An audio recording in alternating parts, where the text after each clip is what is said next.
প্রিয় প্রবাসী ভাই বোনেরা, আসসালামু আলাইকুম। আপনাদেরকে একটু জরুরি সংবাদ শেয়ার করতে চাচ্ছি। আমাদের কালকে একটা মিটিং ছিল পররাষ্ট্র মন্ত্রণালয়ে। পররাষ্ট্রমন্ত্রী ছিলেন, স্বরাষ্ট্রমন্ত্রী ছিলেন, আমি ছিলাম, আমাদের পাসপোর্ট অধিদপ্তরের কর্মকর্তারা ছিলেন এবং সংশ্লিষ্ট সরকারি অফিসের সবাই ছিলেন আর কি। তো আমরা সেই ডিটেইল আলোচনার মধ্যে দিয়ে আমরা কিছু সুসংবাদ পেয়েছি। প্রথমে সেটা শেয়ার করি। সেটা হচ্ছে আপনাদের পাসপোর্টে খুবই সমস্যা হচ্ছে, এটা আমরা জানি। এমআরপি পাসপোর্টে পাওয়া এই 15 ডিসেম্বর থেকে আপনারা এমআইপি পাসপোর্ট পাওয়া শুরু করবেন এবং পরবর্তী 3 সপ্তাহ থেকে 4 সপ্তাহের মধ্যে প্রত্যেকে যারা আবেদন করেছেন এমআরপি পাসপোর্ট পেয়ে যাবেন। তো প্রথম প্রায়োরিটি দেওয়া হচ্ছে সৌদি আরবে এবং মালয়েশিয়াতে আমাদের যে ভাই বোনরা আছেন ওনাদেরকে, এবং এরপর আপনার যেই সমস্ত কান্ট্রিতে ডিমান্ড বেশি তাদের ক্ষেত্রে একটু প্রায়োরিটি দিয়ে এই সমস্যাটা 3 থেকে 4 সপ্তাহের মধ্যে সমাধান করা হবে।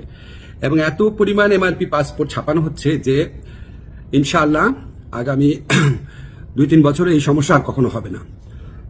এখন আপনাদের একটা অনেক সাফারিংস হয়েছে, অনেক কষ্ট হয়েছে, এটার জন্য অনেক ধরনের হয়রানি হয়েছে, সেটার জন্য আন্তরিকভাবে দুঃখিত। তবে ভাই বিনয়ের সাথে বলি, এই প্রবলেমটা সলভ হয়েছে বিগত ফ্যাসিস্ট সরকারের আমলে। সেখানে আপনার যে তৎকালীন মন্ত্রী ছিলেন উনি আপনার এই পাসপোর্ট ছাপানোর কাজটা উনার একটা পরিচিত কোম্পানিকে অনিয়মতান্ত্রিকভাবে দিয়ে দেওয়ার চেষ্টা করেছিলেন। তো সেই প্রক্রিয়ায় রেজিস্ট্যান্স করতে গিয়ে, এটা আপনার টেন্ডারিং করতে গিয়ে অনেক 1.5 বছর সময় ক্ষেপণ হয়। তারপর ওই পুরো প্রক্রিয়াটা আমরা আসার পর বাতিল করে ফাস্টেস্ট ওয়েতে যাওয়ার জন্য একটু টাইম লেগেছে, আপনাদের অনেক কষ্ট হয়েছে, আন্তরিকভাবে দুঃখিত। তবে ইনশাআল্লাহ 15 ডিসেম্বর থেকে পাসপোর্ট পাওয়া শুরু করবেন আপনারা, এমআরপি পাসপোর্ট।